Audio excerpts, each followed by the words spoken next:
अहमद भाई लाहौर पहुंच गई फाइनल में। लास्ट ईयर बहुत ही बुरा रहा लाहौर के लिए, तकरीबन शायद एक ही मैच कराची से जीत पाए थे और पूरे टूर्नामेंट में कुछ परफॉर्म नहीं किया। इस बार लाहौर फाइनल में है, काफ़ी अच्छा खेल के पहुंची है। आज कुछ थोड़ी बहुत कमियां नजर आई, मगर इस्लामाबाद ने शायद इतना बुरा खेला कि लाहौर की कमियां भी छुप गई। क्या देखिए, कहेंगे? Sports is a great leveller. Untouchable लग रही थी इस्लामाबाद की टीम पहले 6 मैचेस, लेकिन जब जैसी उन्होंने ग्रांटेडली ली चीज़ें, आप देख लें कि उनको समझ ही नहीं आ रही करना क्या है। एक मैच जीत पाए, वो भी इंडिविजुअल ब्रिलियंस जो एलेक्स हेरिस ने दिखाई और साहिबजादा फरहान ने पीछे। उसके बाद लगातार वही हारते चले जा रहे थे। आज फिर इतनी चेंजिंग। आज सबसे पहले तो आज फिर ओपनर देखेंगे, ओपनर उन्होंने बिल्कुल ही बदल दिया। शहजाद लड़का पहला मैच खेल रहा है, आपने उसको नए बॉल पे जो है ना अंदर डाल दिया उसके शाहीन के आगे।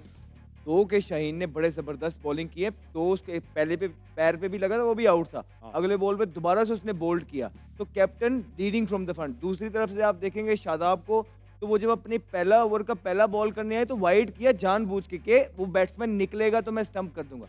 तो ये है एक नेगेटिव माइंडसेट। आप हम जो इनके तो घर के अंदर मेंटरशिप है यार।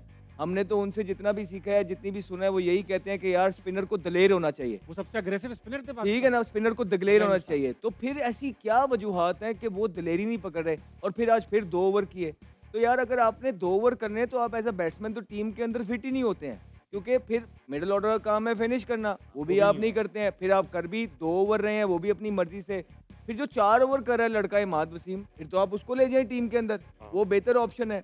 और बहुत फिर अच्छी आप बॉलिंग कराई माद ने। नसीम शाह को देखें कि ये तीसरा मैच है 50 प्लस पे। तो ये 50 प्लस इस तरह ये से 0 तो 3-0 कर बैठे हैं। अब ये जो वजूहात ये बताते हैं कि जी आजकल की क्रिकेट एग्रेसिव है। ओए भाई फिर आप किस चीज़ के जो हैं बॉलर हैं कि हर मैच में आपको 50 रखने हैं? वो तो मैं भी दे दूंगा। ऐसा बिल्कुल ही आप भी दे देंगे, इससे हाँ, ज़्यादा आपको भी नहीं पड़ेगा। हाँ। तो ये कंसर्निंग पार्ट रहे, उनके ओपनिंग के कंसर्निंग पार्ट रहे, उनके नीचे से फिर जो है ना कंसर्निंग पार्ट रहे, ये सारी चीज़ें अपनी जगह मौजूद थी उनकी तरफ। और दूसरी तरफ अगर आप देखेंगे कि फ़खर ज़मान के आउट होने के बावजूद भी लाहौर कलंदर इतनी ज़बरदस्त टीम लग रही थी कि यकीन और बिलीव था चूँकि इस तरह की डेप्थ मौजूद है उनके अब स्क्वाड के अंदर कि ये कर लेंगे। ठीक बात। परेरा आए, बहुत ज़बरदस्त इनिंग खेली। नईम ने एक दफ़ा फिर जो शुरू के अंदर नहीं अच्छा खेल रहे थे, हाँ। हम भी कह रहे थे कि यार ये कहाँ से आए? लेकिन उन्होंने गट्स और करेज शो मगर किया। लाहौर परसिस्टेंट रही उनके साथ। हाँ, कॉन्फिडेंस उन्होंने शो किया और जो आज भी उन्होंने शॉट्स मारे हैं, फ़खर के आउट होने के बाद वो बॉक डाउन नहीं हुए। 25 बॉलों पे उन्होंने 50 किया है, जिसकी वजह से अब्दुल्ला शफीक की जो कल तक बोल रहे थे कि मुझे समझ आ गई है कि स्ट्राइक रेट कितना मैटर वो करता है। 25 आज बॉलर वो पे 25 बॉल में 25 का कुछ समझ नहीं आई उन्हें, वो अपनी तरफ से खेले थे, इस्लामाबाद की तरफ से खेले। लेकिन परेरा और नईम इन दोनों ने मिलके जो है अब्दुल्ला शफीक को बचाया, उसकी इनिंग को कवर किया और ज़बरदस्त एक 201 के टारगेट पे जो कि प्लेऑफ्स के अंदर एक बड़ा बड़ा टारगेट। डिसेंट टारगेट है। स्कोरबोर्ड का प्रेशर बिल्कुल होता है, लेकिन यू एक्सपेक्ट कि आप इस्लामाबाद जैसी टीम है वो चेस करेगी, वो चेस करना वो पसंद करते हैं। जी। लेकिन ऐसे क्रम्बल हो रहे हैं कि लग ही नहीं रहा कि कोई पीएसएल लेवल की टीम खेल रही है। जी। और इतनी जल्दी बुक होके बाहर चले जाना एम्बेरसिंग था इस्लामाबाद का फैन होना, इस्लामाबाद की इस दफ़ा की पीएसएल की। बेहतर। नईम का जिक्र किया है, तो जल्दी-जल्दी हाथ के हाथ micro movement of the match में देखते हैं नईम के कुछ शॉट्स।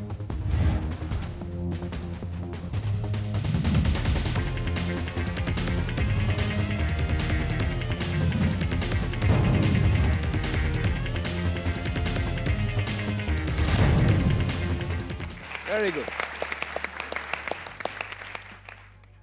आपसे मुद्दा छेड़ूंगा, मगर पहले अज़ीका से बात करूंगा। अज़ीका ये बताइए कि आप टूर्नामेंट देख रही हैं, टोटल आपने देखा है टूर्नामेंट। कुछ दिन में आपके पास करने को तो होता नहीं है, तो आप ये देखती मैच। ऐसा ही ये है। बताइए कि आज इस टूर्नामेंट के टॉप 3 प्लेयर्स आपके नज़दीक कौन निकले हैं अभी तक? मेरे ख्याल से हसन नवाज, हसन नवाज, ठीक है। फ़खर ज़मान फ़खर ज़मान, एंड वो आपको कुछ कान में बता रहे हैं, अब आप उनको अपना बोलने दें, अपना अच्छा खासा साहिबजादा वो तीसरा फरहान नाम की सोच के आज आई है। तीसरा। उसने एक बात confuse कर क्लियर दिया। कर दूं, फवाद नहीं, आलम नहीं। नहीं खेल रहे नहीं, हैं। That's my bad, sorry. Finn Allen as well, उन्होंने काफ़ी अच्छा परफॉर्म किया हमारे कुछ ठीक। उसमें लास्ट मैचेस में। लेकिन ये आपके टॉप 3 प्लेयर्स हैं। Yes, Very definitely. अब मैं एक टॉप प्लेयर से बात करना चाहता हूँ। फवाद आलम, ये बताइए कि ये जो 2 बातें उनकी निकालूंगा। शाहीन ने बहुत अच्छी बॉलिंग कराई, टूर्नामेंट में काफ़ी डिसेंट बॉलिंग कराई है उन्होंने, लेकिन तब भी वो बांग्लादेश के टूर में नहीं है। हारिस रऊफ हैं। अगर दोनों की कंपैरिजन किए जाएंगे स्टैटिस्टिक्स के, जैसे उन्होंने कल कहा कि भाई इनके इंटरनेशनल मैच के भी देखे जाएंगे स्टैटिस्टिक्स, उसमें भी शाहीन के स्टैटिस्टिक्स हारिस से बेहतर होंगे। तो हारिस क्यों जा रहे हैं बांग्लादेश और शाहीन क्यों नहीं जा रहे? भाई देखें, जो बेहतर है उसमें तो कुछ नहीं कह सकते, ज़ाहिर है शाहीन बहुत बेहतर है, इसमें कोई शक नहीं है। स्किल वाइज भी मुझे ऐसा लगता है कि शाइन बहुत बेहतर है ठीक। रऊफ से, अगर हाँ। आप मुतवाज़ा करेंगे, लेकिन वो लेफ्ट आर्म है, वो वो राइट राइट आर्म है, ठीक तो वो ये फ़र्क है। और जहाँ तक ये आया कि वो क्यों नहीं है टीम में, आई थिंक वो रऊफ को भी और शाइन को भी दे रहे थे, दोनों को रेस्ट ही दे रहे थे, हाँ। इवन नसीम को भी दे रहे थे। बट ये बीच में क्या है, ये जो फाख्ता आ जाते हैं बीच में कि कोच ने कहा, इसने कहा कि ये चाहिए, वो चाहिए, शाइन को रेस्ट दे दिया, चलें उसको दे दिया, लेकिन रऊफ को और नसीम को नहीं दिया। तो ये बहुत सारी बातें बीच में ऐसी आई हैं कि कोच ने कहा कि नहीं जी ये बॉलर्स चाहिए, अभी आते के साथ ही ये सारी चीज़ें शुरू हो गई हैं। पाकिस्तानी टीम का कोच है कौन अभी? तो मुझे जहाँ तक मेरी इन्फॉर्मेशन है, रेस्ट किसी को नहीं दिया, अच्छा, सब टीम से ड्रॉप। ये ड्रॉप हुए हुए। शाहीन भी ड्रॉप हुए हैं, बाबर भी, रिजवान भी, ये ड्रॉप हुए हुए। अच्छा, ये वापस आने के लिए ड्रॉप हुए हुए हैं या ड्रॉप हो गए हैं अब? नहीं नहीं, वापस से हमेशा यार आप जाते हैं, जिस तरह ये पीएसएल प्लेटफॉर्म था, अब ये तो खत्म हो गया, अब डोमेस्टिक खेलनी है, डोमेस्टिक में टॉप तो नहीं करना है खेल वापस। नहीं नहीं, खेलनी पड़ेगी यार, तो फिर वापसी कैसे होगी? पड़ेगी अलग बात है, खेलेंगे। ऑफ कोर्स खेलेंगे यार, ऐसी बात नहीं है। अब कौन खेलेंगे। अब देखिए खेल- डोमेस्टिक में T20 हो नहीं रहा अभी अनकरीब। आप ये देखेंगे कि क्लैरिटी आ गई है अब काफ़ी प्लेयर्स में, कि जब से एक स्ट्रॉन्ग मैसेज दिया है सिलेक्टर्स ने कि भाई हमें वो प्लेयर जितना भी नाम है आपका नहीं चाहिए, ये मॉडर्न डे क्रिकेट है। ठीक। उसके बाद देखें, आज कल अब्दुल्ला शफीक की इनिंग देखें, आज का उसको छोड़ें, ठीक है स्लो खेला, लेकिन कल तेज खेला नईम था। ये सारा, तो आपको आने वाले वक्तों में ये जो अभी आज सख्त डिसीजन लिए ना, इसका फ़ायदा आपको आने बहुत। वाले, मुझे लगता है, मेरा अपना ओपिनियन हो सकता है आप डिफर करें इसके साथ, लेकिन मुझे लगता है इस मैसेज का जो जो नतीजा है वो निकलेगा, ज़रूर काफी निकलेगा। क्रेडिट और आपको भी हाँ, जाता है। बिल्कुल।